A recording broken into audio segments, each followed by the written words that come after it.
So hello and welcome back to my YouTube channel. This is going to be my first proper video where I actually speak about books properly, rather than just introducing myself. First of all, before I start, actually, I really want to say thank you for how lovely everyone was about my first one. I can't believe, well no, I can believe it because everyone in this community is so sweet anyway, and it's just a really wholesome, welcoming place, but I really wasn't expecting the amount of you there were on the first video, so that was really a really nice surprise. I just wanted to say thank you so much for all the messages and comments that I got. I really appreciate them.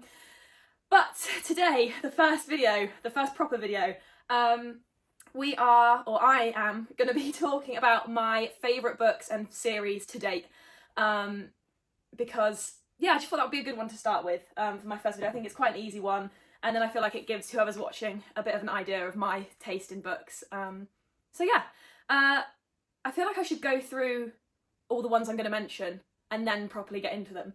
So we're going to start off, obviously. No, we're not going to start off. That's the wrong way to say that. I'm just gonna list them off, okay? Sorry, this is literally, I don't even think we're 2 minutes in and it's already gone, it's gone all over the place. So we will be talking about John Gwynne, The Faithful and Fallen, A Blood and Bone, and the Bloodsworn Saga. So that's every single one of his series. That will be getting spoken about. And then I'll also be talking about Red Rising, The Furyk Saga, A Tale of Stars and Shadow, The Shepherd King duology. There were others as well. Oh, The Temptation of Magic. I've forgotten them already.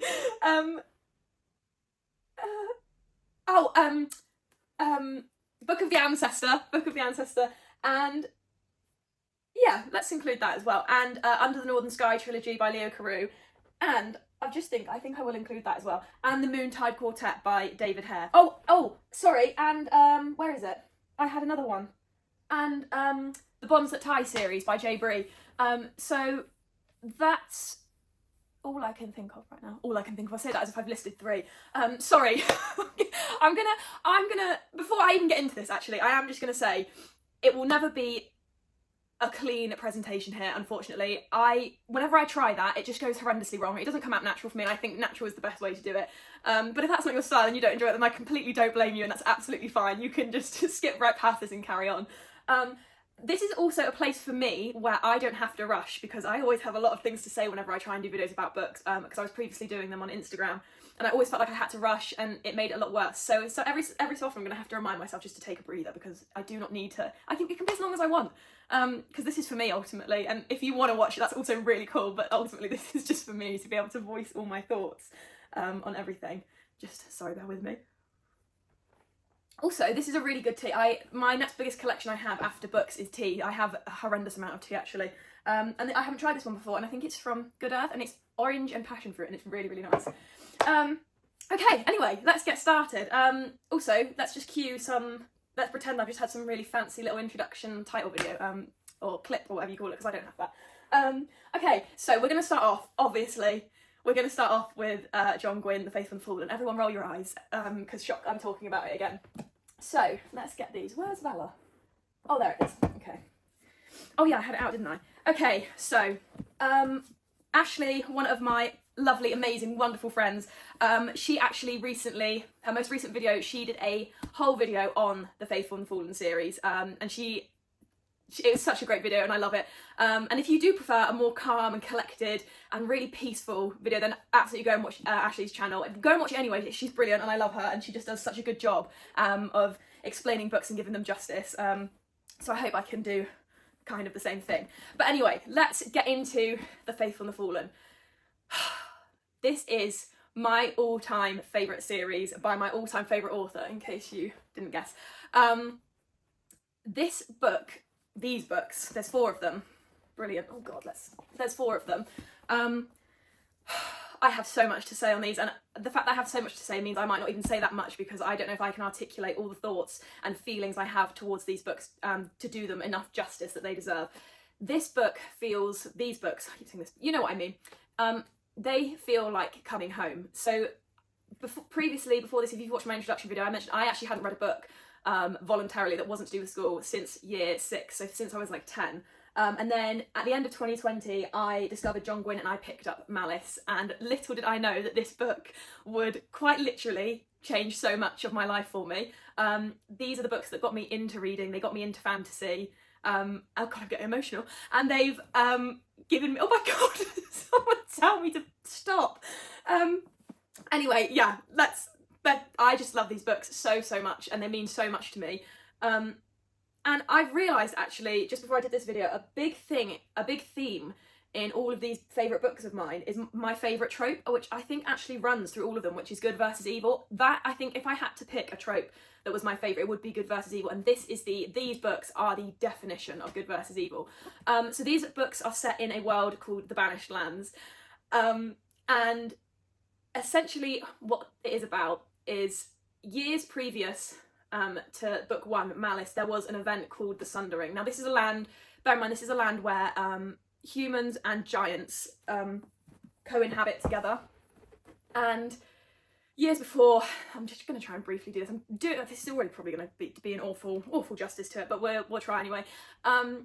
Years before, there had been an event where there had been a war between the humans and the giants, the clans, and between the giants themselves as well. Previously they had been all cohabitant, they'd all got along with each other, but they had then divided into different clans of giants. And this is also when the powers on a different realm had issues as well. So we have Elyon and Azeroth, who are essentially these godlike deity sort of features, and we have Elyon, who is good, Azeroth, who is bad. Is that a spoiler? No, it's not a spoiler because it says it in the beginning. Sorry, I'm quite bad with that. And essentially Azeroth had previously been a Benelim, which is basically like an angel of Elyon, and he is now a fallen one. And he had other Benelim join him, so more fallen angels, and essentially they created this other race that was not humans called the Kadoshim, and they're demons pretty much. And it's been semi-dormant for years until Malice. I'm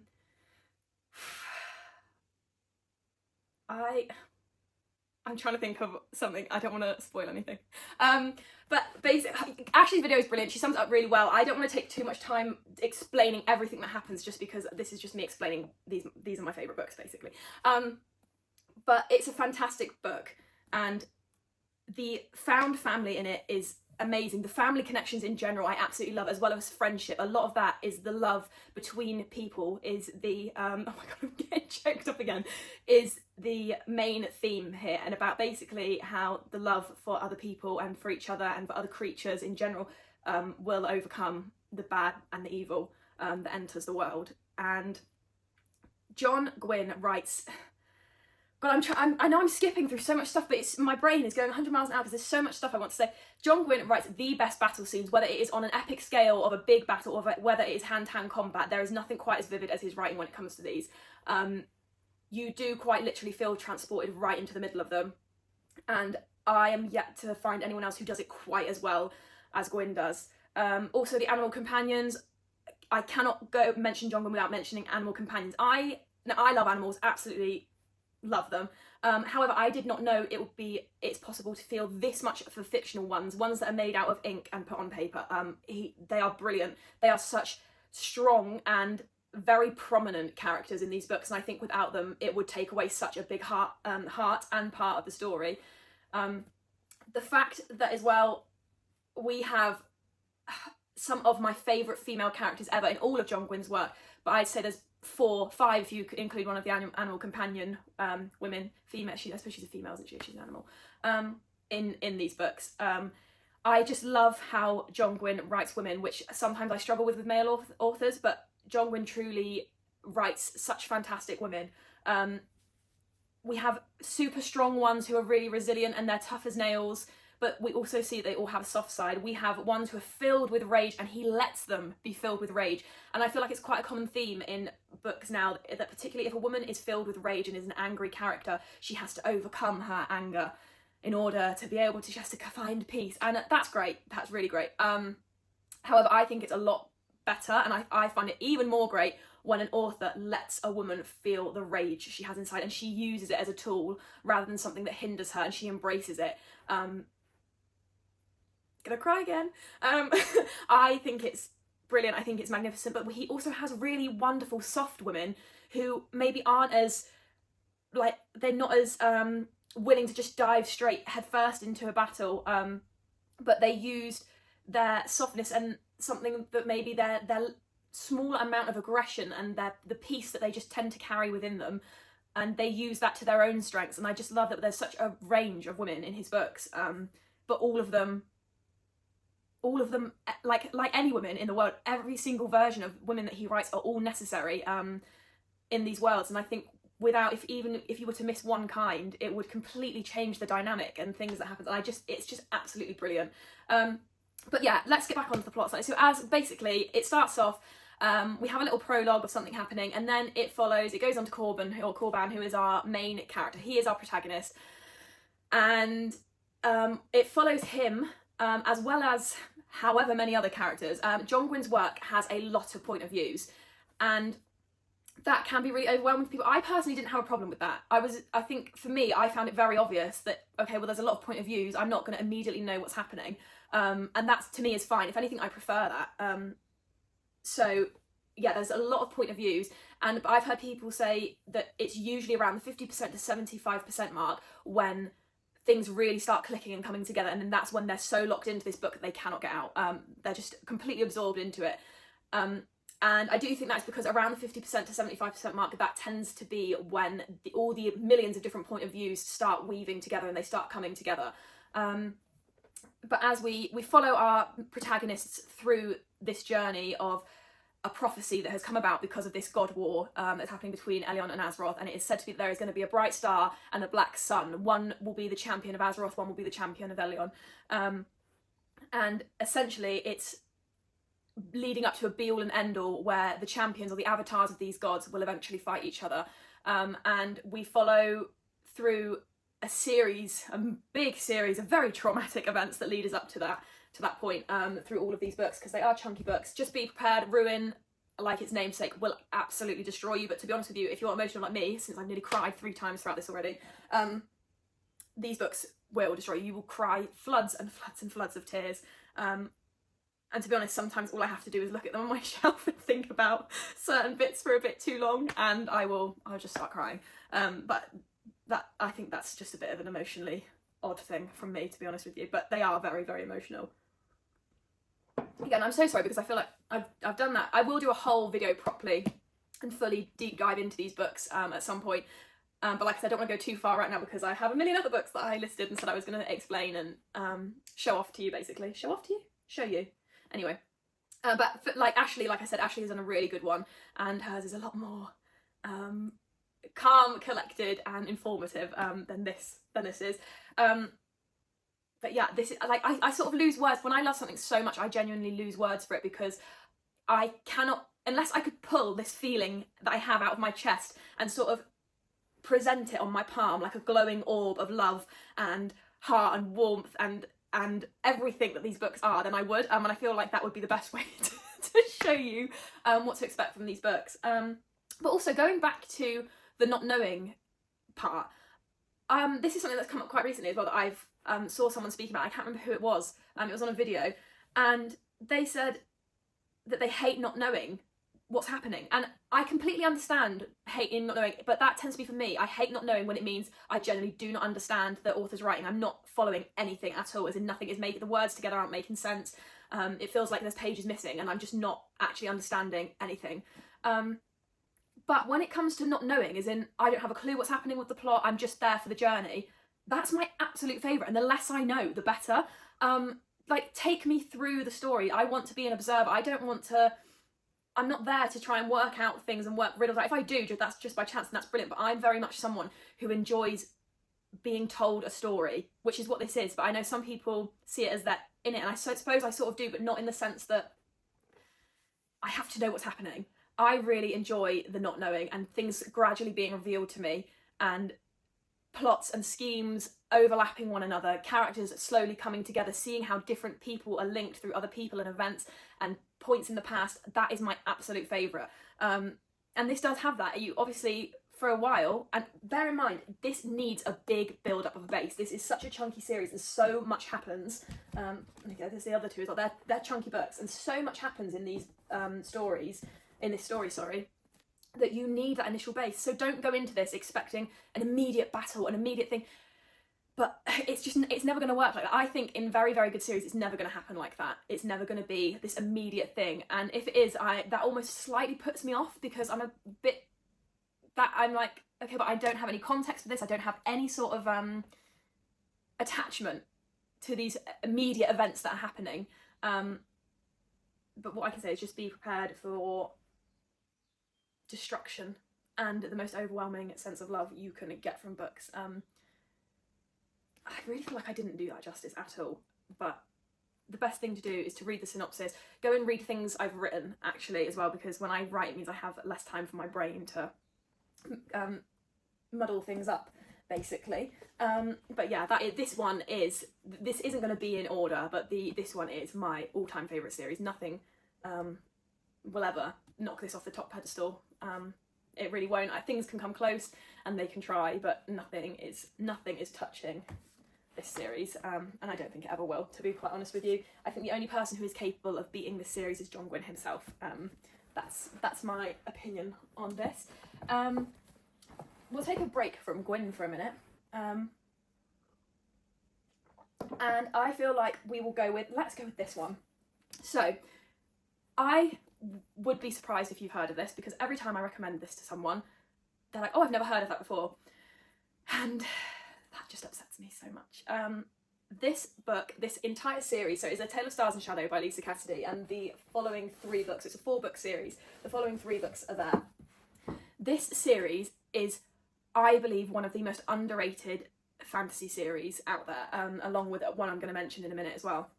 So this follows our protagonist, Talyn. She is a warrior. She's around, also, before I carry on as well, when I bought this, however many years ago this was now, I remember seeing it described as YA, but Lisa herself has confirmed to me that this is not YA, because even when I read it as well, I was a bit confused. It's not necessarily, it hasn't got any like explicit scenes like that, but it's gorier and a bit darker, but I just wouldn't say it's YA anyway. So if you see it in YA, it's not YA.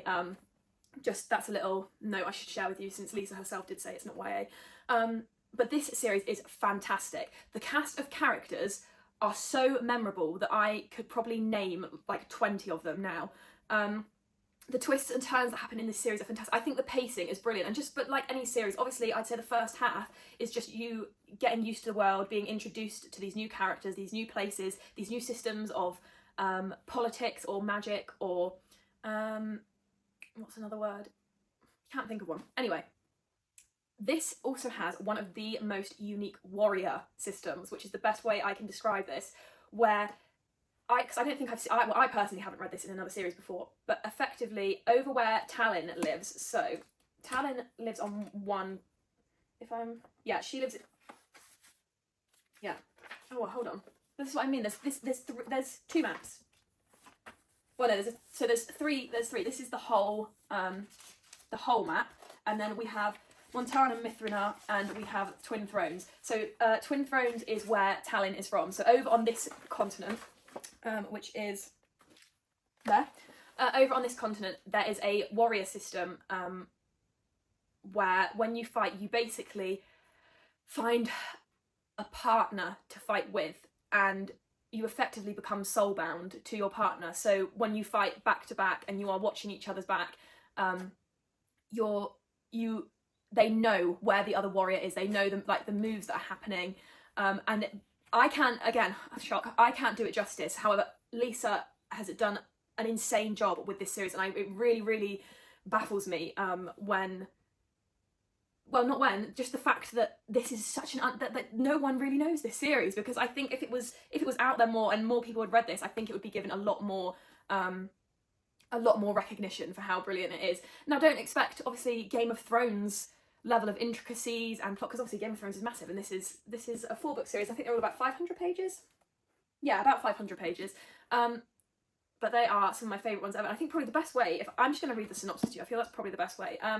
Danoric's princess and born warrior Talyn Dinan was the finest fighter of her generation. With her Calanan partner at her side, she was invincible. So Calanan partner is this like soul-bound warrior that I was speaking about. She was invincible, reckless, a death knell to her enemies.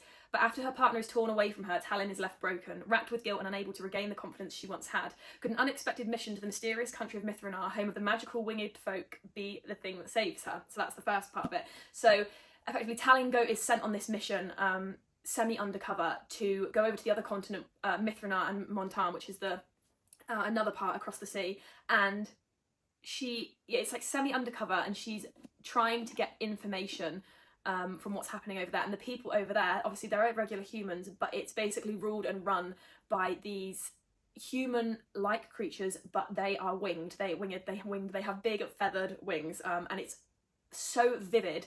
And the world over there is absolutely amazing. It's effectively the place in which all the winged people are is basically a canopy of trees with bridges and balconies set into different parts of this canopy, and that's how they get about. That's their kingdom. And then obviously below the wall of this area is where all the humans live, on the docks and the around the bay. But yeah, sorry, let's carry on. The Shadowhawk lives a life in the shadows, constantly hunted for his criminal exploits, yet desperate to help the human folk of Mithranor who are oppressed by their winged folk rulers. He haunts the streets of Dock City. The arrival of a foreign warrior threatens to upset the carefully balanced life he leads, but when she begins to offer a hope for the humans he's only ever dreamed of, can he risk trusting her?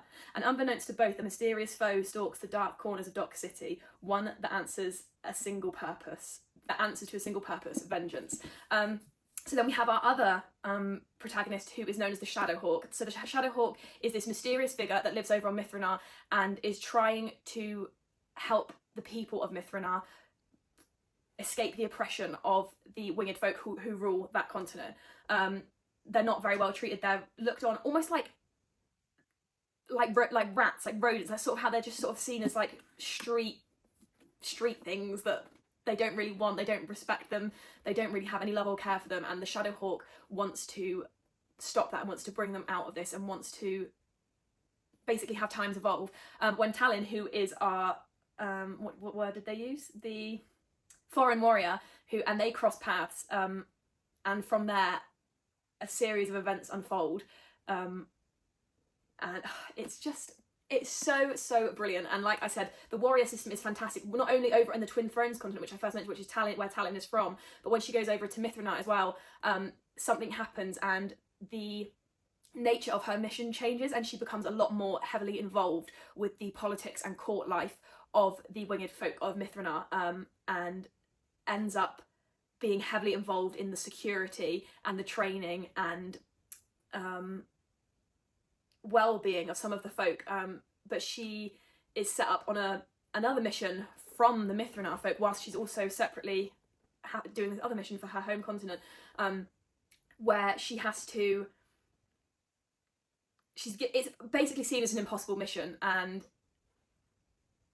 Tallinn doesn't think anything's impossible, and so she tries to defy the odds that have been stacked against her for this said challenge.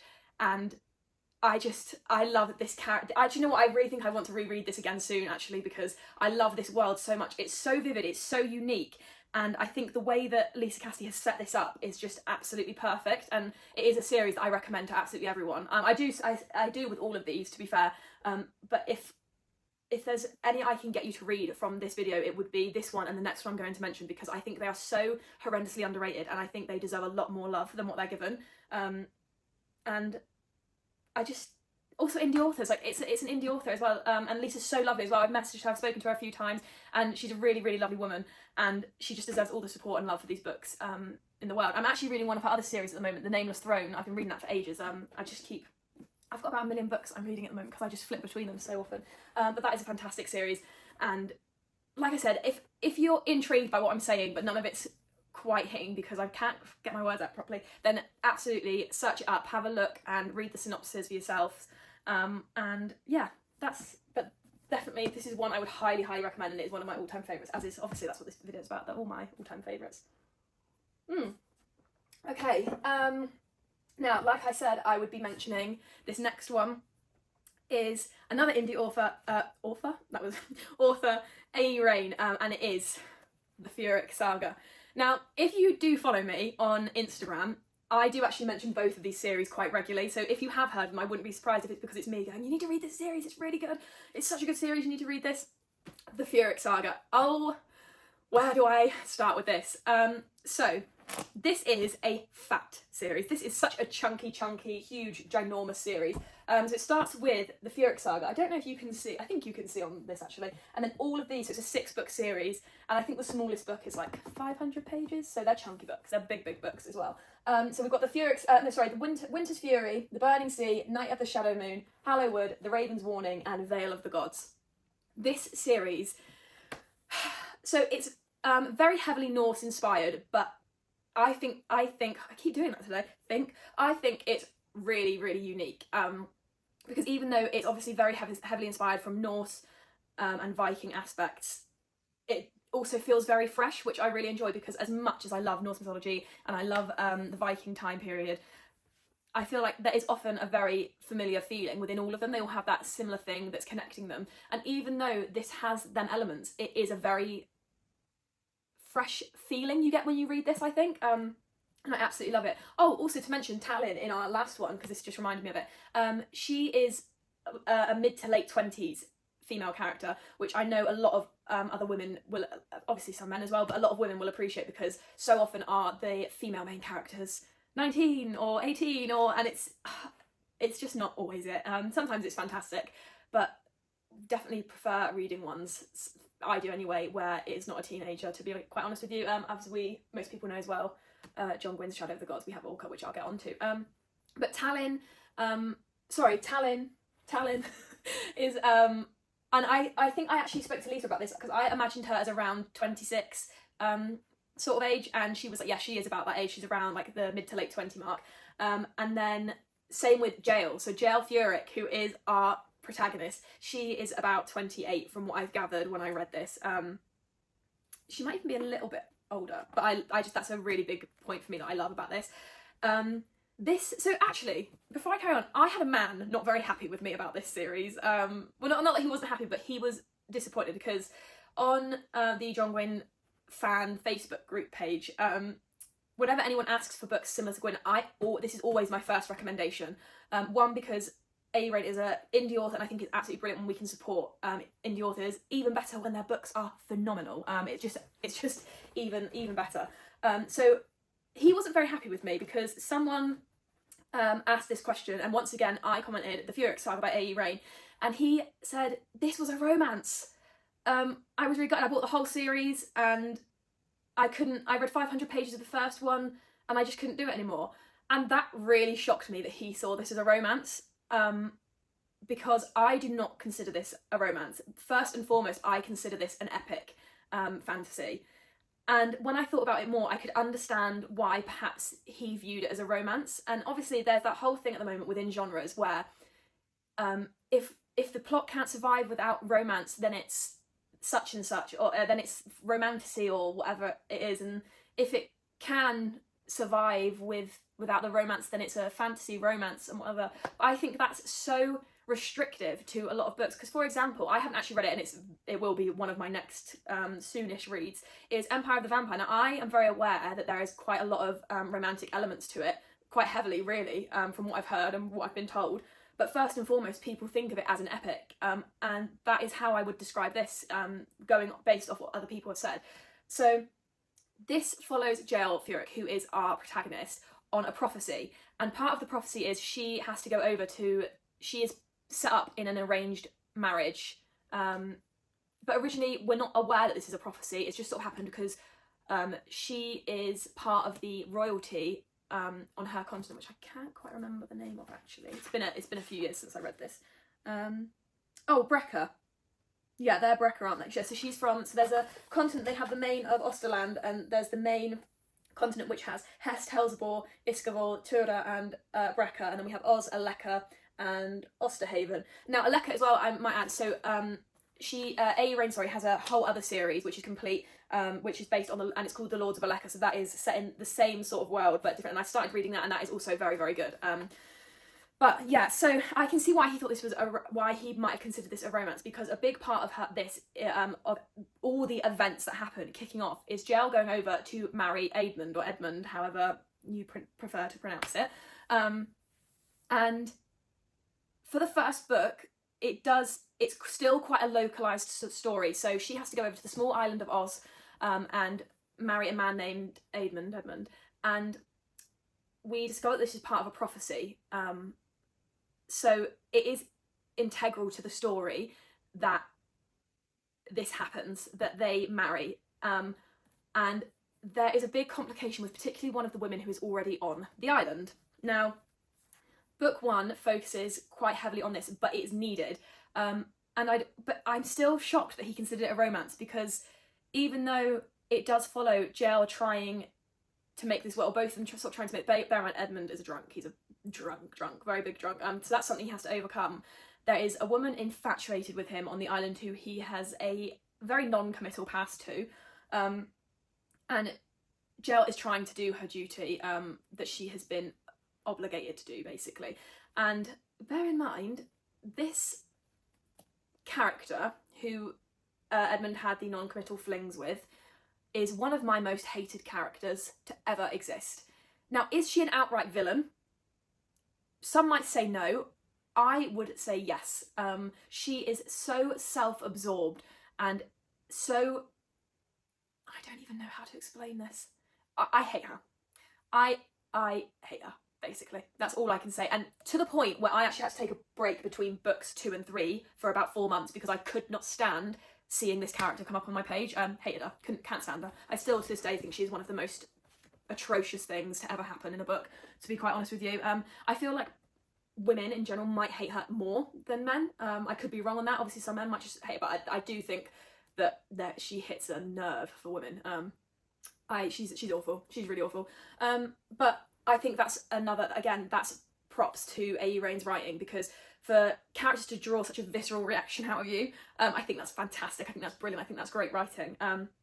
But yes, back to this story. Yeah, I'm really shocked he considered it a romance. Now some people might agree with him and they might be like, no, this was too romantic, but I do not think it's a romantic story. I think it focuses a lot on obviously the connection between people, the love that people feel for each other, the bonds that are created through hard times and circumstances that bring people together, turns of fate that happen, because that is a big thing in this. Obviously if it's to do with all the Norse inspired stuff, we have different turns of fate. We have an aspect in this called where people are dreamers, and they are able to walk the dream world and warn people or speak to people, visit people when they're continents apart. And I think it was done so well.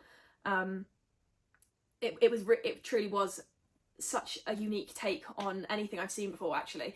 But yeah, you do just have to bear in mind, obviously this is a massive series, it's a huge series, so obviously, like I said, book 1, all the gigantic things that happen, the giant events aren't immediately going to happen in book 1 when we have all of this to happen.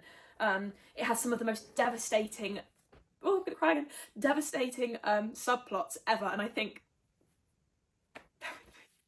when I think about the ending in Vale of the Gods, it destroyed me. Just thinking about it destroys me.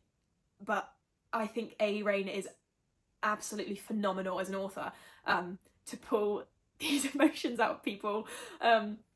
But just be warned, I cried for days after the end of Vale of the Gods. But I could not recommend this series enough. Do you know what? I'm just going to read the synopsis again for you, so that obviously, maybe because I feel like I flitted quite a lot in that.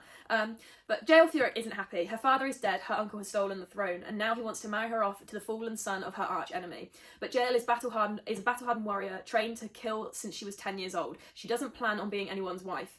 Aedmund Skelson is drunk. His father is threatening him with a wife again, and this time he's given him an ultimatum: marry Jael Thurik or your brother returns from exile. But if Aedmund was ever going to choose a wife, it wouldn't be Jael Thurik, not her, not ever. So obviously their lands have never gotten on, they've always been enemies.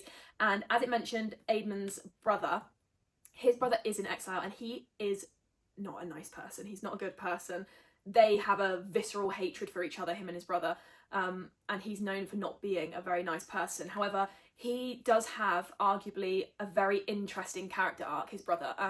I never expected it to go in the way that it did, but once again, it's just another props to A.E. Rain's writing. She has done every single character such justice, but she's also created some of the most horrendous characters ever, because I'd say there's a handful of villains in this, and in their own way, they are all equally horrific, and oh no, this sort of makes my skin go a bit on edge, like a bit, what's the word, goosebumps, because it's it's such a vast world, the characters and the complexities with them and their connections and the way that they interact with each other, the way the story leads off in a million different directions, and then eventually, like John Gwynn's work, this is why I always recommend it, is because at the heart of it there is that love and connection between characters, and once again it's good fighting evil, which I just love. I just really, really love that. And the found family is brilliant. There is a magic system in this as well, but I don't really know how to describe it. It's a very natural kind of magic system, if that makes sense. That doesn't make sense. It's a cool magic system. I don't really know how to explain it. It's a really cool one though, and it also semi-links in with this whole idea of dreamers. And actually in the country of, the kingdom of Tura, there is a whole, that is where the dreamers come from, basically, and there's a whole institute where the dreamers are taught their abilities and taught to enhance them, and that plays a really massive role. Our characters some of them have such devastating past as well, and events but everything is so intertwined and it all comes together. There's no loose ends, and I think I could just, again, I sort of forget what I'm saying as I'm speaking to you, so I really hope that I'm doing some of these justice. I really, really do, because when I try and think about what I've said about these books, it's coming out very all over the place, and I really don't want it to, because I just want you to love these books as much as I do, and I want to be able to do them justice for you to even want to try and love them or pick them up. So I'm really sorry if it's not if it's not doing that for you right now. I'm hoping I'll get a bit better talking to the camera and talking about these books. And again, I just need my brain to slow down a little bit. I think that's what I need. I just need my brain to slow down. Let's change up slightly. So next one, which is another one I absolutely love, which is, I'm be really surprised if you hadn't heard, this is done massively in the last couple of years, which is The Shepherd King duology. These books mean so much to me. I absolutely love them, and the atmosphere that is created within these books is so beautifully haunting that I love it. And I love it so much. Actually, me and Sadie, Tales from Thistle Cottage on Instagram, we have decided that we will be doing a yearly autumnal reread of this series, because I just felt autumn is the perfect time to read it, and we both absolutely love this series. And Rachel Gillig's next book actually comes out in May, which is The Night and the Moth, and I'm so sure that's going to be a favourite as well. But Rachel has such a beautiful way of writing. It's a very riddle-like way of writing. It's very poetic, it's very lyrical, and she just completely puts like this shield over you when you read, and it's like the outside world absolutely cannot get in once you're reading her books. So this follows Elspeth, and Elspeth is it's set in the world of Blunder, and it's a very localized fantasy book. So it's set in a very small area, which is it, what would you call it? Is it a kingdom? I don't know if it's a kingdom as such, maybe a village, a large village.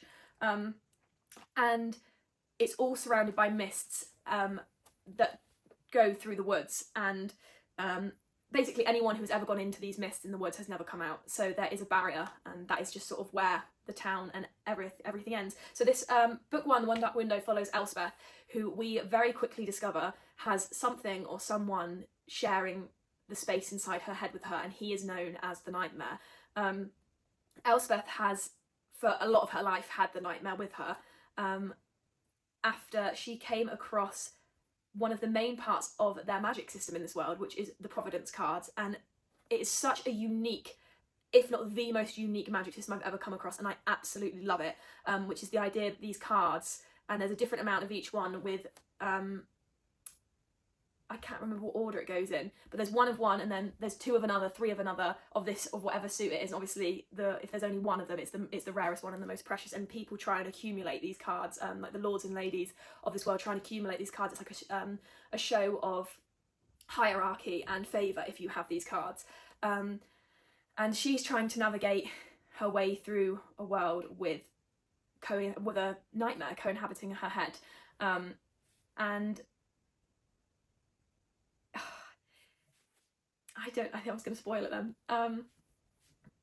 Let me come back to that. It also follows, particularly more in book 2, it follows her cousin, Ione, and I love Ione. She's brilliant. She is like a ray of sunlight in this very gothic world, and it shows she is like a show of softness as strength in this book, and a show of it's oh, I'm so sorry. It's brilliant. They're very, very good books. I'm probably gonna end up. Let me just bear with me. I'm trying to remember how. Sorry. Oh yeah, okay. So one night she meets a highwayman, and they're trying to cure. They basically come up with a pact, and they're trying to cure Blunder of this blight, of this mist in these woods. And it turns out that the nightmare might be the key to it all. But she doesn't really let anyone know that this nightmare is in her head. She's the only one aware of it. And Ione, at some point as well, she's given a card as she's betrothed to the reigning king's eldest son. But there's complications with that as well, of course there is. That follows more in book 2.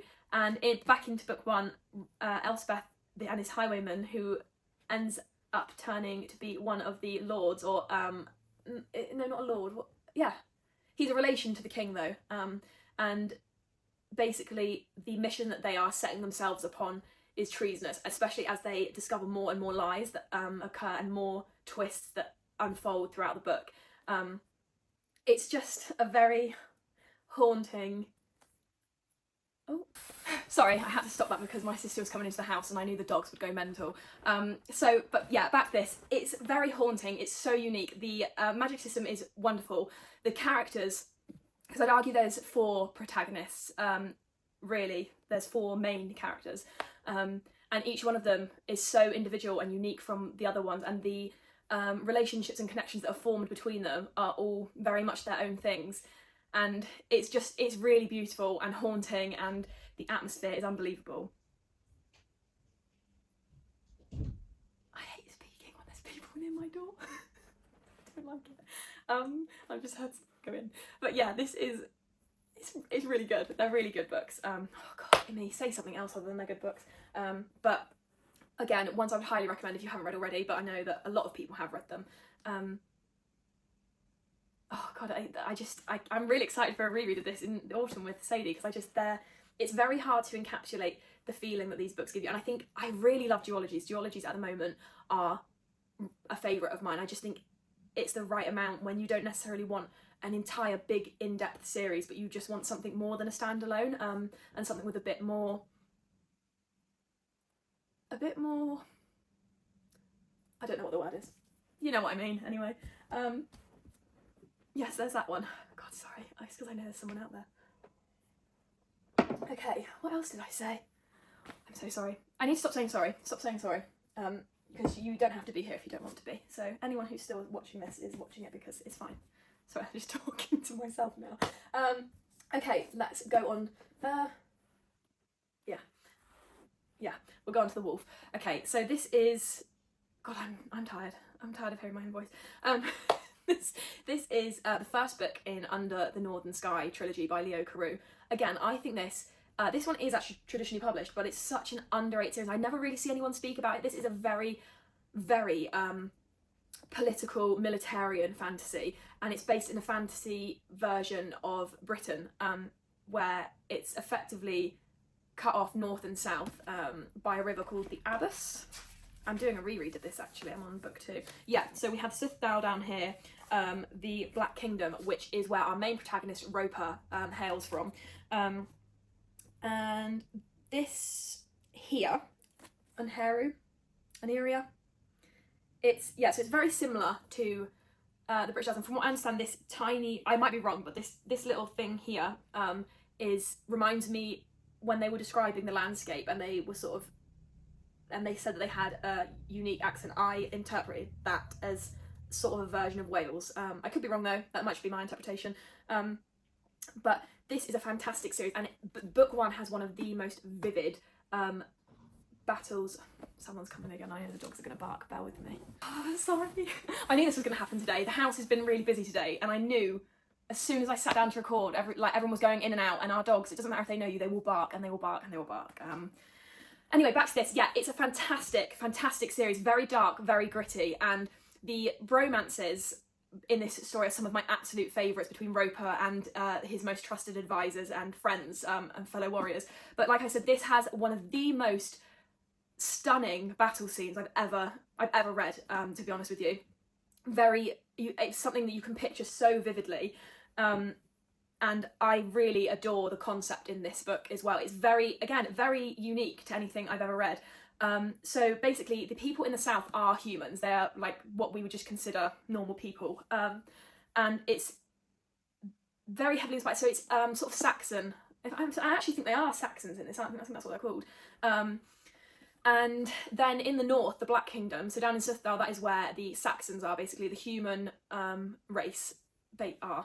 And then in Suthdal, the Black Kingdom, which is north of the River Abbas, it's a very wild land, and the people that they're giants kind of, but not how you would think of a giant as like these big burly things. They are just sort of very, very large humans, and their bones, because they often, I have got that right, haven't I? Yeah, their bones are so strong that if the Southerners find any bones from them, they end up using them as armour. That's basically how incredibly strong and inhuman these people of the North are. They're very, very large, but they are very much at one with the elements. They're very much at one with Earth. They live in a wild land. They haven't ploughed it. They haven't turned anything into farmland. They live off the land. They live with the seasons. They don't have proper windows in their house because they believe you live with the wind. I love the concept of it. And Roper, our protagonist, he's one of my absolute favourites of all time. I think he has so many contrasting aspects to him where he really does want to help. So at the very beginning, he is initially not Lord Roper. He is the son of the current reigning lord. No, because they're all lords. What's the word? I can't think what it's called. God, brilliant. This is fantastic from me.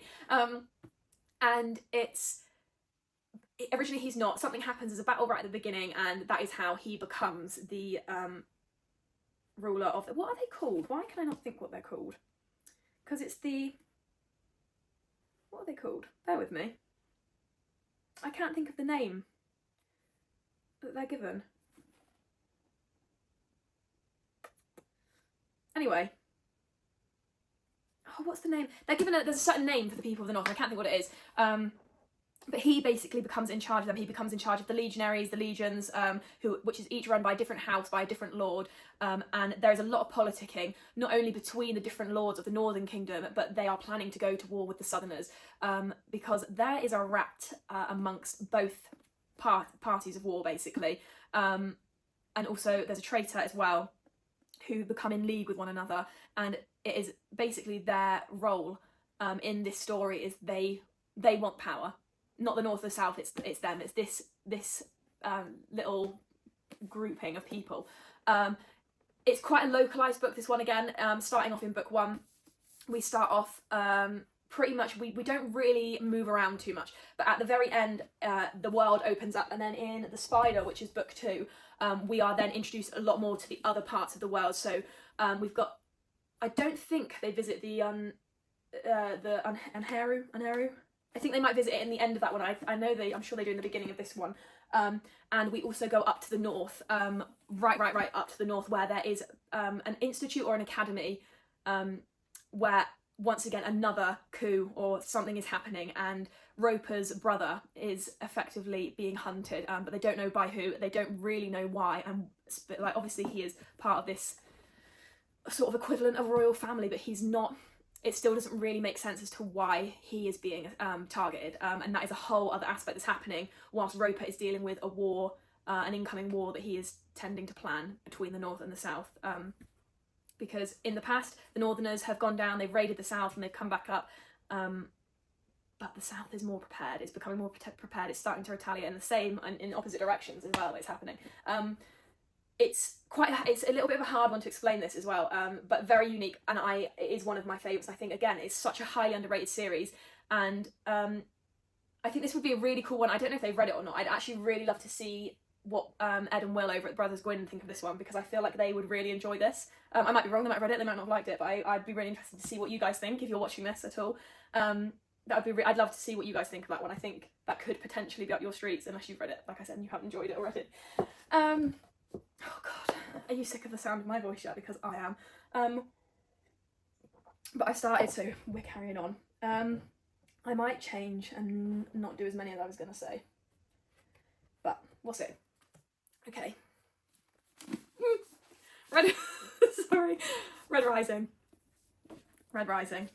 Okay, I'm just gonna leave that there. That's the end of that one. No, I read Red Rising. I read Red Rising. Bit of a tongue twister. In what month are we in now? February. I read it in February.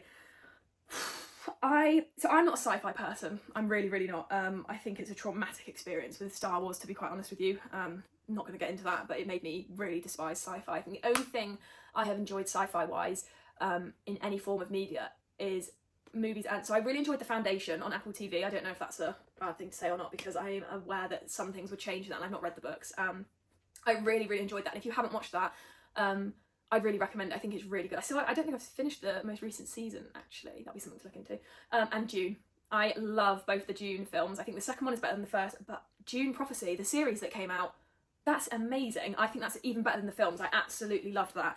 But yeah, so I'm not a sci-fi person, but for years, Red Rising has been on my radar. There's just been something that's been drawing me to it. And then back in February, there was just a lot of signs, okay? There was just a lot of signs that I should finally start it. And to be quite honest with you, I have not stopped thinking about this series since. It's perfect. It's amazing. It's everything I want in a book, and I absolutely adore it. And what I think a big thing for me is I don't really know. Obviously, I don't know if this is a fair thing for me to comment, because obviously I haven't read that much sci-fi. I think they feel very fantasy-esque and very dystopian as opposed to sci-fi. I don't know if maybe I've just built a version of what I thought sci-fi books would be like up in my head, and it's not met that at all. So to me, it doesn't seem like what I would expect from a sci-fi. But again, I don't think I have the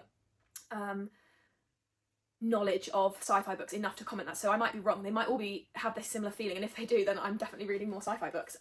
But Red Rising, I have only read the first 3 to start off with, but I do have Iron Gold, Dark Age and Lightbringer, which I will be getting to this month. Hopefully I'll be starting. I don't think I'm ready, but everything about this series is perfect. And what I do want to talk about with this one is I truly don't think Red Rising, the first book, is given the justice it deserves. So many people were like, oh, just wait for Golden Sun, just wait for Golden Sun, like Golden Sun, like you've got to read book 1, like obviously book 1's good, but just wait for Golden Sun. I don't understand what that was all about, because for me, each of these books, even though they are the same series, each of these books was so different, and so in the way that they were laid out, the way that they explored this world, that I don't think I genuinely cannot compare them to one another, enough to pit them against each other. So at the end of every month, whenever I've read anything, I always do book of the month, and for February I picked all 3.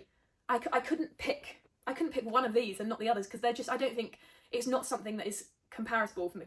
Comparable?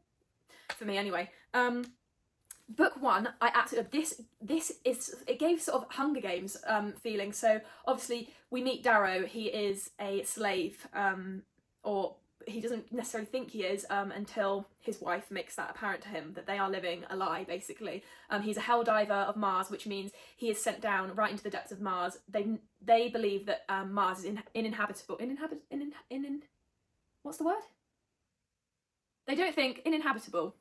Anyway, and they believe that they are carving the way and paving the way for humans to live on Mars in the future. And it's been like that for hundreds of years, until it turns out that might be a lie.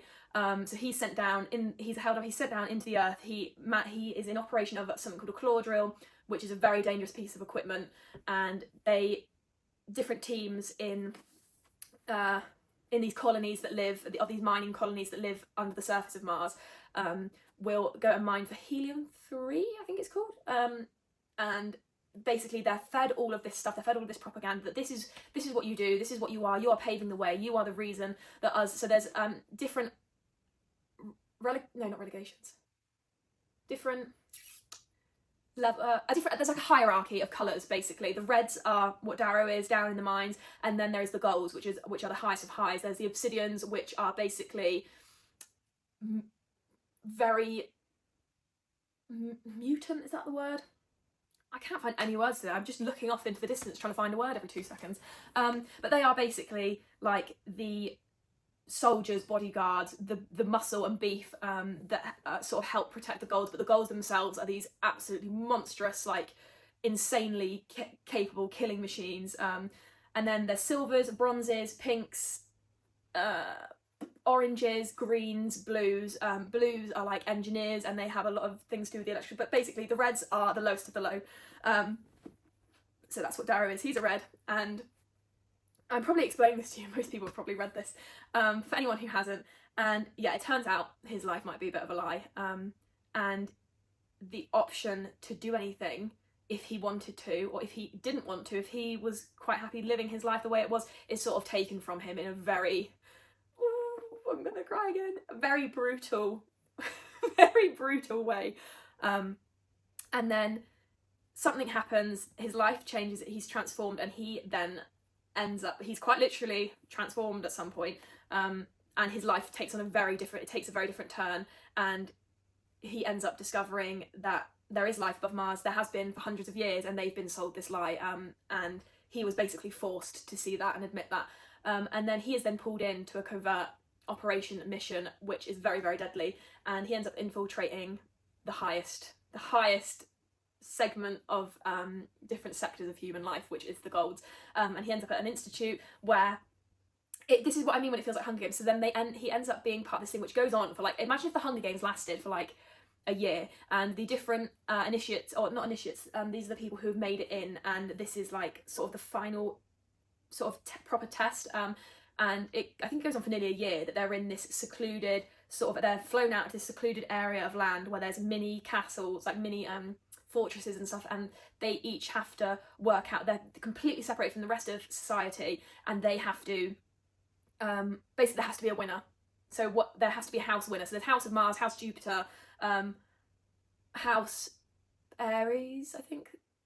No, sorry. It's all the planets, I'm sure, isn't it? House Neptune, yeah, I think that sounds right. House Minerva, no, so there's different ones. And only one house can be the winner. And the things that happen in this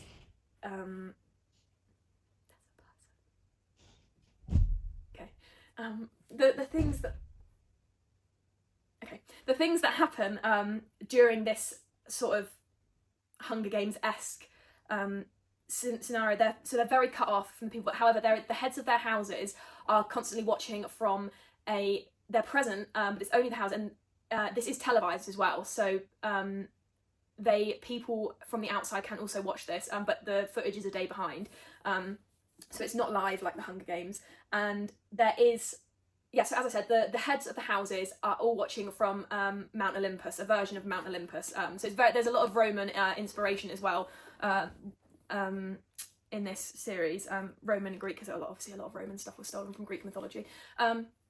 But yeah, and they're able to come down and watch. They take like these sort of like hovercraft things. So when there's a fight about to happen, or a mini battle that's about to happen between two houses, they will come and they will watch. And they soon discover, all the students who are part of this soon discover there are no limits to this test. And there is in fact, some people will and can die during this, what they believe initially is just going to be sort of a false reenactment of what happens in the real world, what happens at war. And they become very aware very quickly that this isn't fun, this isn't safe.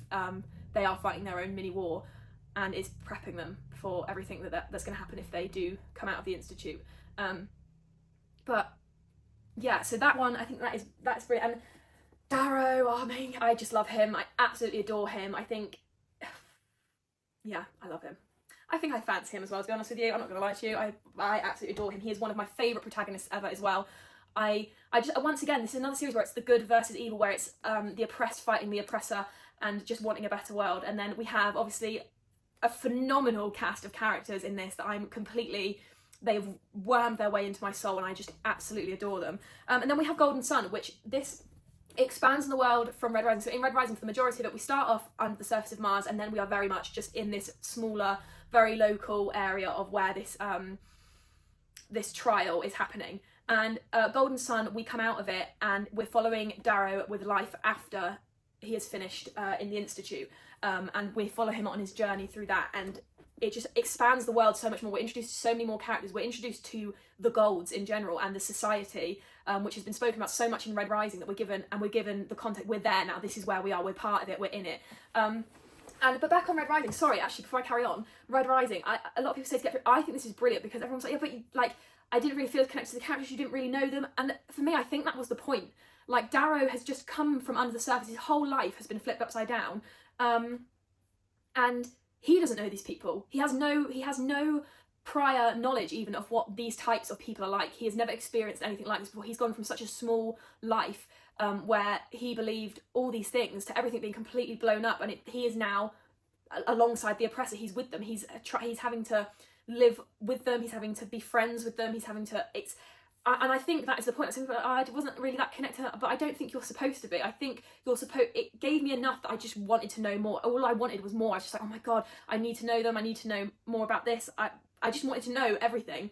And it goes back again to not knowing everything. Like I said before, I think it's done perfectly in this. I don't think you're supposed to be super, super connected to the characters in this one, because it's not a massive book at all. I think, is it like 300 pages? Yeah, it's not even 400 pages. And for me, that just added to the immersive experience. I felt like I was there. I felt like I was next to Darrow when he was doing all these things and was witnessing all these things in this very brutal arena, basically. He didn't know who he could trust, so we didn't know who he could trust. And I think it was brilliant. I was so completely immersed into the experience that Darrow was having that I just don't see. I really, really think it does a disservice to this series for people to say just wait for Golden Sun, because this is fantastic. I think it's a great first book. I think it gives you just enough that you want to know more, whilst giving you everything you need to stay latched into it in the present when you're reading it. So yeah, I would say ignore the message. If you tell someone you're starting and they're like, just wait for Golden Sun, I would completely disagree with that, and I'd say, oh my God, you are about to have the best time. I love Red Rising. That's basically what I would say to you.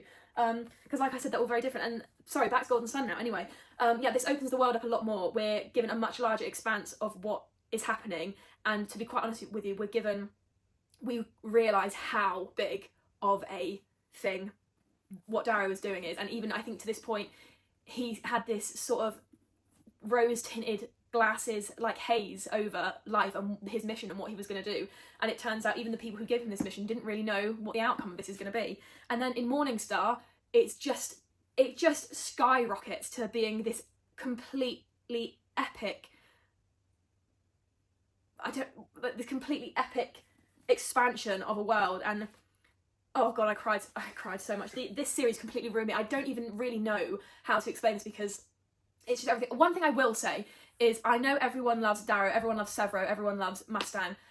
I need to see more love for Victra. I think she is one of my favourite characters ever. I absolutely love all of them, but I do not see enough love for Victra. I think she is a phenomenal character, and one of arguably the most complex ones we have, and especially as the rest of the main cast, really, for the majority of Golden Sun and Morningstar are also Golds, and seeing how they fight with coming to the knowledge that maybe their race is not everything that they have been led to believe, they've been brought up believing.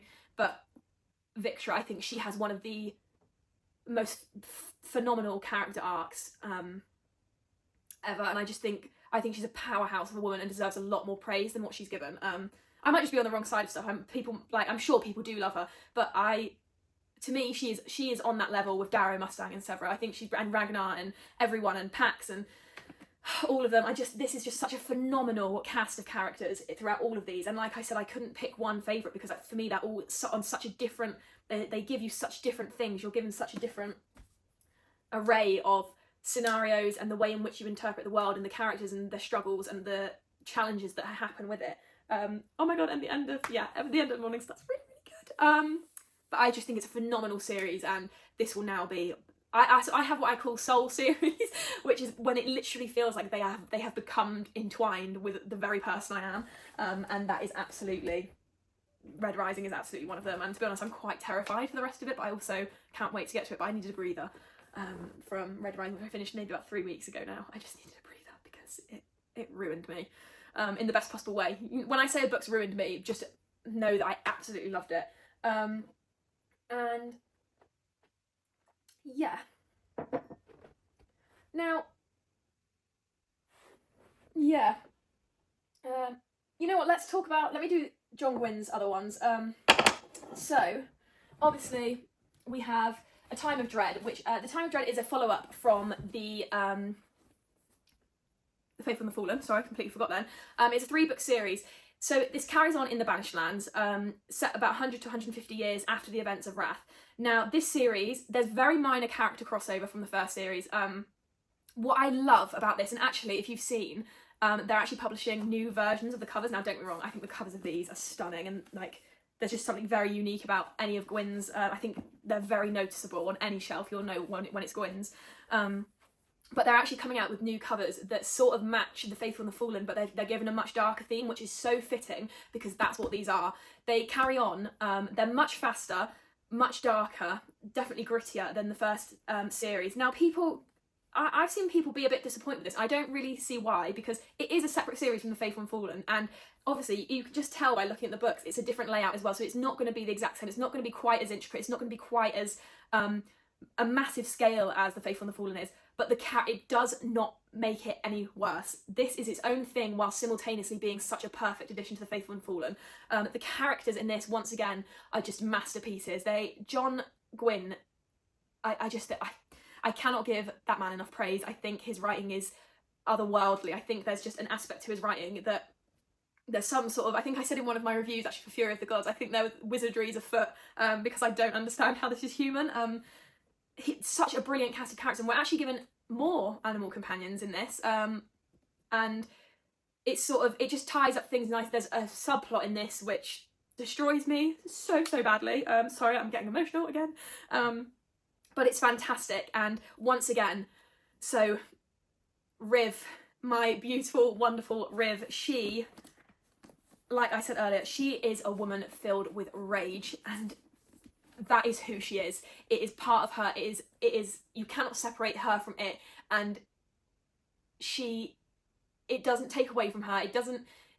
John doesn't let it be this thing she has to overcome, and she embraces it, and she just becomes all the more amazing for it. And it's just a fantastic series. And like I said, there's a minor character crossover, and that alone, the nostalgia that it gives you just from as thinking about the Faithful and the Fallen, it's wonderful. It's just, it's a beautiful series, and it just basically follows up with the events of Wrath, which I don't want to say too much about, obviously, because if you haven't read that and you want to read it, that will sort of spoil it, but it's fantastic, and I absolutely love it.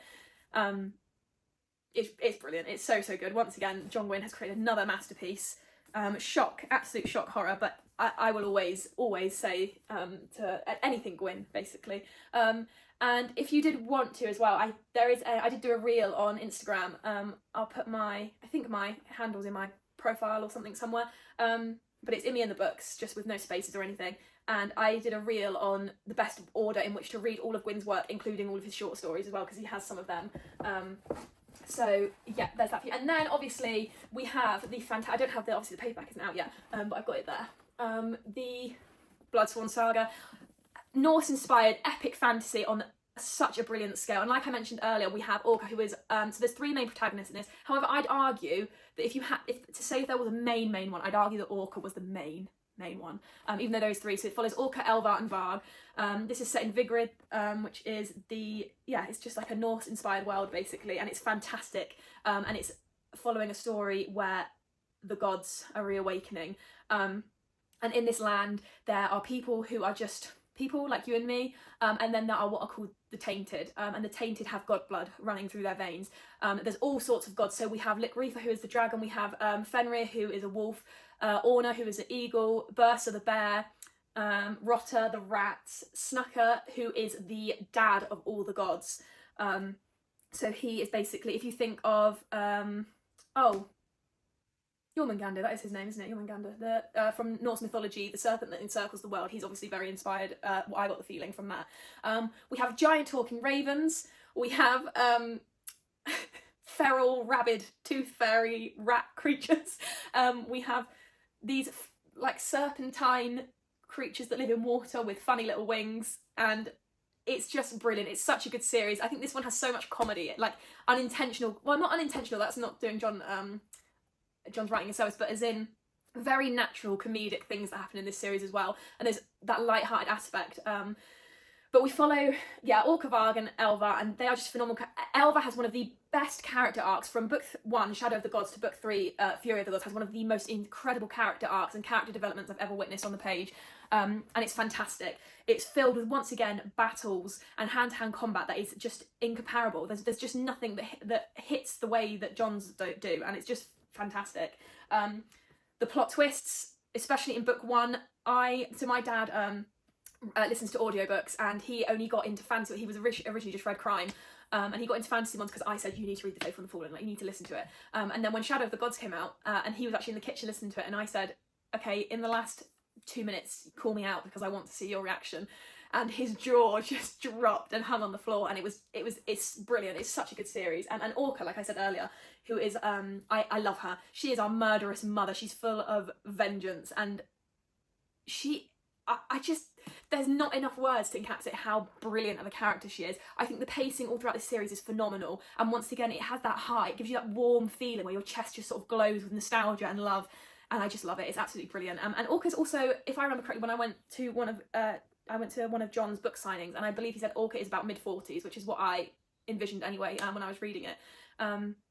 But it's just fantastic as always. There's the found family trope as well, which happens a lot with Gwyn. And how many times should someone make a tally of how many times I've nearly cried during this? I can, when you get that burning feeling in your nose, I keep getting that. But it's just fantastic. The world is so vivid, and it's just everything you want from a Norse epic, and it's just fantastic. That's what I want to say actually about Gwyn. He does this thing. John Gwyn does this thing that I haven't witnessed another author do, where and this isn't a spoiler because I'm not telling you who, he will, and I believe he does it in every series. I don't think he does it as much in A Blood and Bone. I think it might only happen once. I'm not too sure. He kills characters off whilst you're in their point of view. And sometimes he will then switch point of view, so you watch the death again. So that's absolutely wonderfully soul-destroying and not traumatic at all. But yeah, I've never witnessed another author do that. So you will be in a character's point of view, and you will be with them in their point of view when they die. And I think it's fantastic. I think it's brilliant cover, but also very, very cruel. And I remember the first time that I witnessed that and I read that happening, I just was a bit like, oh, has that really just happened? And yes, it did in fact just happen. But he does it so well, and it's not overused. It's a really nice little niche, I think, that he has to his writing. And then I was gonna say, what else did I have left? I have left, sorry, this has got to be like an hour, hasn't it? I think I'm so sorry. Actually, but no one's like I said before, no one's forcing anyone to be here. If you don't want to be here, that's fine. Like I said, this is just for me. The Temptation of Magic, sorry, I've got something like stuck here. Oh, The Bonds That Tie as well. Okay, right. The Bonds That Tie. I think I read this series about 7 times. It's a 6-book series. It is a romantasy series, and it is a why choose. But I just love Oleander, who is our main character, and the connections that she forges and the story. This is just a very comforting series. I don't really know how to explain this one, because there's a few ins and outs of it, and it's not quite as big or as grand a scale. But if you're interested and you really want a good romantasy series to read, it's also urban fantasy, which I'm not normally a fan of, weirdly enough, which there's another one I'm going to mention in a minute. But usually urban fantasy doesn't really do it for me, but this is done so perfectly, and I love every single one of the protagonists in this, and I think it's done so beautifully, the entire story. But like I said, 6 books, starts off with Broken Bonds. The 6th book, it's really, really good. But how do I get in? I can't really get into that one. But would highly recommend for anyone who loves their romance, but also wants a really good plot line. And I'd say it's very equal in romance to plot. But you cannot have one without the other in this either. It's a very big part of it, and I just think it explores so many different themes in this. And again, it's good versus evil. This is what every single one of these I've noticed is good versus evil. And then, oh my god, there's another one I forgot about. Oh god, okay, I should have written a list. We do have then. Do you know what? Do I mention that one? Yeah. Okay. Oh, bear with me. I've got to get a million books out now. Bear with me, because I feel like I have to show you it, because it's a chunky series. Okay, oh, where's the other one? Oh, there. Oh, sorry. Bear with me. Okay, so we have The Moon Tide Quartet by David Hare. I think after I finished John Gwynne's first two years and years ago, I'm sure this was the first one I read actually, this is such a vast world. Oh.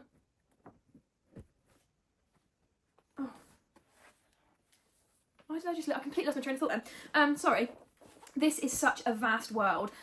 Really, have I got them in the right order? No, I haven't got them in the right order, but it's fat, it's very chunky, very big, very big books. It starts off with Mage's Blood and then goes on to Scarlet Tides, The Unholy War, and then The Ascendant's Right. It is a fantastic series. It is epic on the most epic of scales. The best way I can describe this is, what did I compare? So it was as if Malice by John Gwynne and Game of Thrones had a baby. That's what this series is. It's even more in depth than Malice, but not quite as in depth as Game of Thrones. It's also a lot darker than Malice. A lot of point of views, and it sort of starts off with similar origins. We start off with Alaron, who is our protagonist, and look at that. That's a good book, isn't it? That's very. Sorry. Anyway, but it's fantastic. It's considering how much story there is and how vast the world is. The magic system as well is fantastic. We have airships, so we have flying. All the point of views and people start intertwining as the series goes on. Again, it's something I absolutely love. There's really dark aspects to it. Don't get me wrong. Some things are a little bit, do make you feel a little bit like ugh, when you're reading them, but it's fantastic. It's such a good series, and one that I would recommend to anyone who loves their big epic fantasy series. Again, this is one, I've probably been going on for so long, but this is one, here we go. I'll read the synopsis once again because it can probably do a better job than I can. The moon tide is coming and the world stands on the brink of war. Every 12 years the tides sink and the Leviathan Bridge rises above the waves, linking the eastern and western continents and allowing the Rondian Emperor, overlord of the west, to march his crusading armies across Antiochia. But this time the east is ready. As two civilizations clash, three ordinary people, a failed mage, a jaded mercenary and a lowly market girl, are about to discover that their actions may determine the fate of nations. I think I can't do anything else other than read that because I think that obviously it sums it up perfectly. That's what I was just going to say. That's the job of the synopsis. But I think that alone is so short and sweet, and it depicts perfectly. It is that classic. There's these three different characters, all from different backgrounds, all from different things, and they all discover they're part of this much bigger story that happens. But like I said, considering it's only 4 books, I know they're chunky books, but it's phenomenal how much is in these 4 books. And without it being rushed. It's a highly recommended series. We're nearly there, guys. We're nearly there, I promise you. Bear with me. Sorry, I'm back again. Like I said, the house is very lively today. I'm nearly... Oh, sorry, I've just remembered another one. What was I saying before that? What was I... Was I just debating what I was going to pick up next? Okay, I've only got 1, 2, I've got 3 left. Sorry, I'm so sorry. I probably really should have just narrowed this down, but I can never do that. So, now we're going to talk about The Ember Blade. I read this last year. The 3rd book isn't out, and as far as I know, it's a trilogy, and I haven't actually read the 2nd book, so the fact that I'm saying this is one of my favourites, it could be premature. I have a feeling it's not, because I devoured book 1. I absolutely loved it. It's a very chunky book. The Shadow Casket, the 2nd one, I think is even bigger, which I have. That's going to be, again, another soonish read. Let's just go through this quickly. It's a fantastic read, and the best thing, even though I haven't read Lord of the Rings and Hobbit, please no one attack me, I will eventually, but going off the vibes from the films, this is like if... Oh, actually, sorry, Winter Fury, you know when I said I'd mix 2 books together, for me that's the equivalent of mixing the Bloodsworn Saga and Wheel of Time. That's what that one feels like. Anyway, this one feels like mixing like Lord of the Rings and The Hobbit, again with Malice. It's that feeling. It gives you that same nostalgic, warm feeling of reading a fantasy and coming home to these characters you absolutely love, and they feel like they're just a part of you. Aaron, who is our protagonist, we start off in a little village with him and his best friend, Cade? Yes, Cade. And they end up in a much bigger story than they thought their lives were going to take. They really thought they were just going to carry on living their village their whole life, as they always do, and obviously something went horrendously wrong, to do with Aaron's dad actually, and they ended up finding themselves in sort of like a prison encampment, but it's like it's sort of like a mining slave sort of type thing, and that's sort of where our story really kicks off. And then when they decide to escape from that place, and then that's when everything really kicks off. They meet all sorts of characters along the way. It's filled with magic, the found family, the friendship, the adventures. Oh god, I just love this. It's brilliant. I'm so excited to read The Shadow Casket, and hopefully from the feeling I get and how much I love this one, I really do believe this is going to be an all-time favourite series for me, which is hence why I mentioned it. But if you haven't already, I would really recommend picking up The Emberblade. It's just fantastic. It's literally everything you would want in a fantasy, and I recommend it to everyone. It's another one as well I don't see getting much attention at all, which is crazy because I think it's fantastic. Or maybe, I don't know, maybe I was going to say maybe my taste in books isn't that great, but I don't think they're bad. I think they're great. Obviously I do. Okay, penultimate one. This is The Temptation of Magic by Megan Scott. Now, so obviously, so this lands, I would say, in the romantasy category of books. It is Megan's debut, which came out last year, and I just want to say Megan is also one of the loveliest people ever. She's probably sick of me hounding her, actually, because every other day I think I'm creating a post for this booking and tagging her, or finding different memes that remind me of this book, and it's unintentional, but I have to tag her, and she's just the loveliest person ever. And I cannot believe, so obviously there's a lot of books right now that are getting attention, that like really, really a lot of attention, and I think there are others that are better written, the quality is better, the story is better, but that is just my personal opinion. And it's books like these that go so far under the radar, and it just baffles me. I think this is such a brilliant book, and I absolutely adored everything in it. Am I biased because it's set in a fictional version of Cornwall? No, I don't think I am. That just adds to the story for me. But it's beautiful. And this took Megan 12 years to get published, which is insane to me because it's, like I said, it's just a brilliant book. It's filled with magic, and it's very cosy feeling as well. So this is set in a fictional version of a fictional university town of Cornwall, and if anyone knows, Cornwall is where I live, and I love it here, it's brilliant. But imagine sort of Cambridge University vibes on a much smaller scale on a seaside town in the autumn. That is the feeling of this book. So it follows Nicole, who is our main protagonist, and she is what is called an Imperial. However, no one other than her family, which also I'm going to point out, healthy family dynamics is a thing I love in books, and the family is so supportive and loving, and it's just such a refreshing read, because I feel like oftentimes, I'm not saying all the time it's a bad thing. Oh my god, I just remembered another book. Sorry. I didn't mention it at the beginning. No, 2 books. Okay, sorry, we'll get to that. So she's an Imperial, which is this something that Megan has created, and it's a new immortal, basically. I'd say the closest thing I can compare them to would be vampires, but I think they're cooler than vampires. I think they're better than vampires. And then one day, an Imperial from the what's it called? Basically, there's like Imperials are basically the top of the food chain in the supernatural world, and they hunt down other Imperials, and if they find an Imperial who is not basically registered into their out of supernatural creatures to their knowledge, then they recruit them and they turn them into Imperials who hunt down other creatures. Bear in mind, this is an urban fantasy as well, so it is set in like current day, and the supernatural and human coexist alongside one another. However, the humans are not aware of that, so supernatural creatures are kept a secret from the humans. So one day Kian, this rather attractive Imperial comes in, and he cannot work out, but so obviously Nicole is very wary of this man because she does not want anyone knowing that she's an Imperial, because the Imperials are also the people who killed her mother, and there's a whole mystery to do with that and why she was killed and what they were after, and a big part of that links into what Nicole studies, which is supernatural art history. So Megan has beautifully taken real life painting as well from this work. An example would be The Wild Hunt of Odin, which in fact on my special edition is in fact the hardcover of the Owl Crate edition, is The Wild Hunt of Odin, which plays a massive part in this storyline. And there's also other ones as well, and the way that she ties it in with the story and how it happens, and the events of this book it's brilliant. I've not come across anything like it. And the feeling of this book is so wonderful, and the connection that is forged between Kian and Nicole gradually through the book is also one of my favourite romances ever.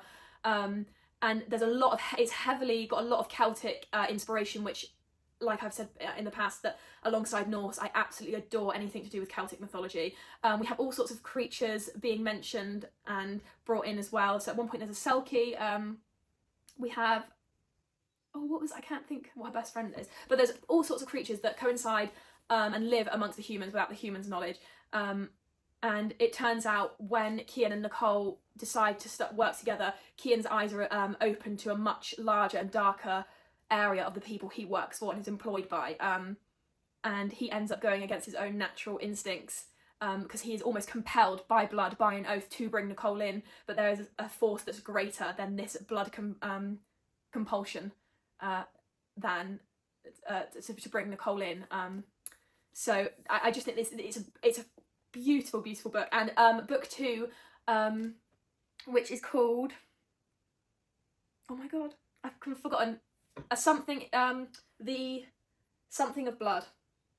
I'm sure it is. I completely forgot. My brain just completely went blank. But I'm so excited for that. And that book, oh, I've got fingerprints all over this, and obviously where I've been sketching before. Anyway, but the atmosphere, the vibes, the connections between the characters, the way that she's incorporated folklore, and the way that this is such a beautiful urban fantasy, and it's done without because I think sometimes urban fantasy does have it can take away the magical feeling of a fantasy book, but I just think it's fantastic. I think Megan's done a brilliant job, and she's done so well with it. So I forgot 2 more books. So I know I said there was only going to be one more. Oh, one more after this. But there was 2 arcs, and obviously they were e-arcs, so I haven't got them here, so I completely forgot about them. 6 Wild Crowns by Holly Race. I can't believe I was going to almost forget about this book.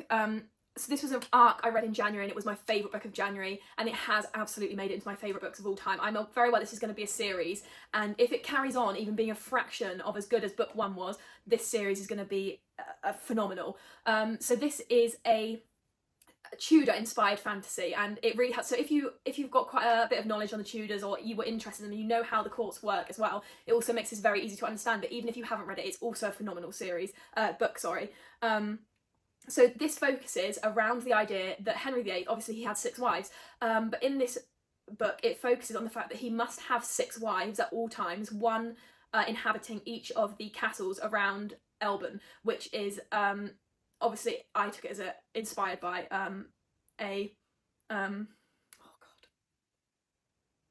fantasy inspired version of England, so hence since it's Tudor inspired, but our main character is in fact not Henry. It is 2 women, one called Boleyn and one called Seymour, and it follows their journeys, coming from very different upbringings and backgrounds. However, their stories become intertwined, and they become a very big part of each other's lives. And it's such a beautiful book, and I cannot actually voice how phenomenal this series book is, and I don't think I will ever be able to unless I write it down, because I really truly need to collect my thoughts on it. It's a book filled with, this truly is a book for women. Like, anyone can read it. I think there is something for absolutely everyone in this book, and I think everyone should read it. But this truly is a book filled with womanhood, and it's such a refreshing thing to read when it's about overcoming basically a patriarchal society which has always pitted these women, these queens, against one another. But the walls are crumbling now, and all it took was for one woman to truly see that perhaps they were never competition, in fact, and the only reason that they were made to be, that just made them weaker, and they were I'm gonna, if you, on my Instagram I did a review, and Abby at Books and 3 Cats as well also did a fantastic review, because I was hounding Abby about this book, so she also applied for it on NetGalley and got it, and she loved it. And her review is absolutely phenomenal, and I also did a review, and I just feel like, because I had time to sit down and speak about it, but it's a phenomenal book. It's not actually out yet.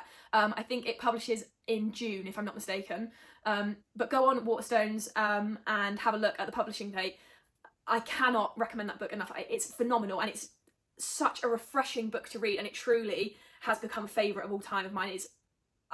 I've not read, and I mean anything like this one before. There's nothing I can even compare it to, because it truly is in its own league, and it's amazing. It's fantastic. I think I've hounded Sadie about 1 million times. I've hounded Courtney, Ashley as well. Every single woman I know, basically, I have been like, you need to read this book. It's not out yet, but you need to read it. Pre-order it. I don't care. You're gonna love it.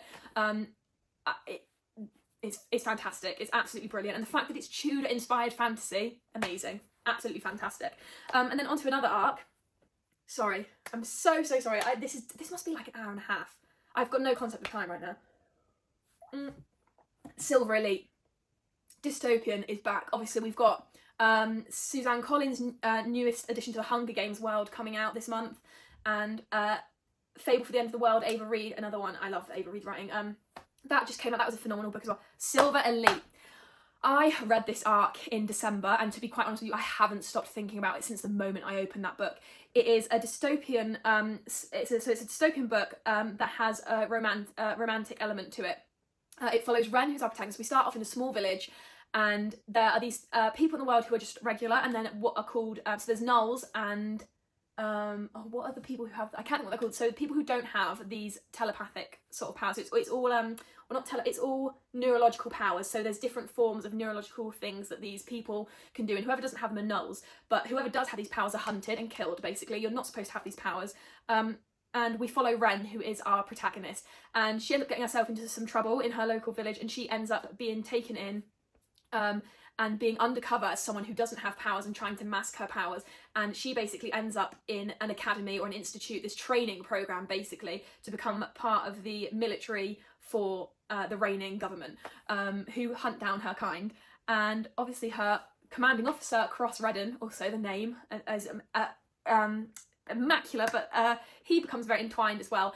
And it's just a fantastic, like, this is everything I want in a dystopian, in a romance, in a fantasy book.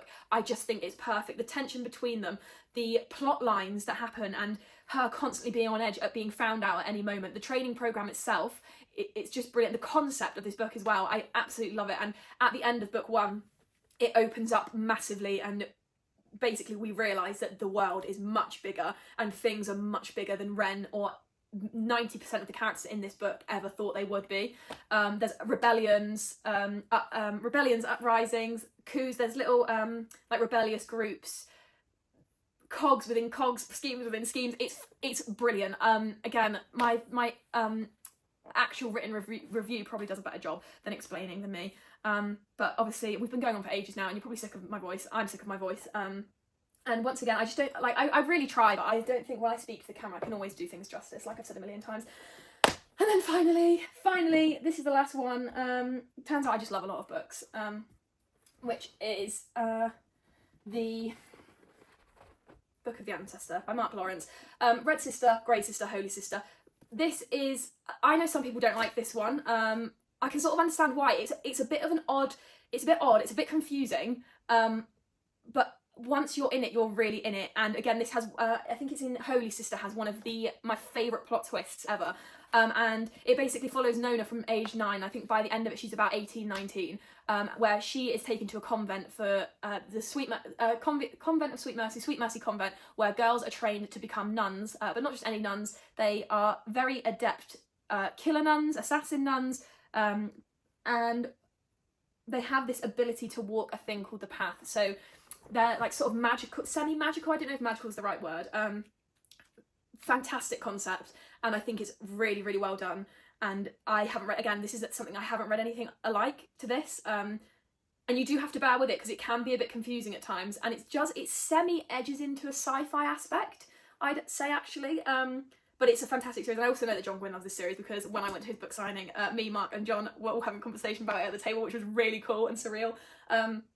But it's a fantastic series, and I really, really love it. And it's not too chunky of one, so if you're looking for a smaller series, it's a bit different. It is quite dark, it's quite gritty, but Nona and a lot of the other nuns actually at Sweet Mercy Convent are some of my favourite female protagonists ever.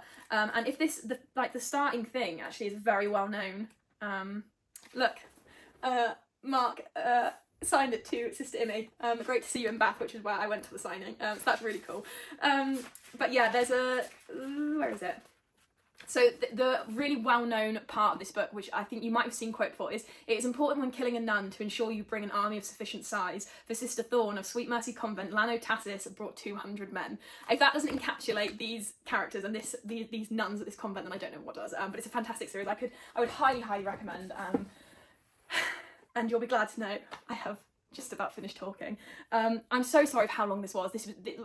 And I also hope that you can bear with me whilst I'm getting the hang of this talking to the camera and voicing my opinions, because usually when I voice my opinions, it is pretty much just in written form, so I have a minute to collect my thoughts. And my brain runs 100 miles an hour, so I do get overexcited, especially about series I love, and then when I get overexcited I don't think properly and I forget a lot of things. But even any amount of time, even if you watch this for 2 minutes, so obviously you won't even see me saying this, but even if you watch this for 2 minutes, I really appreciate anyone who wants to hear me talk even remotely, from remotely a small amount of time.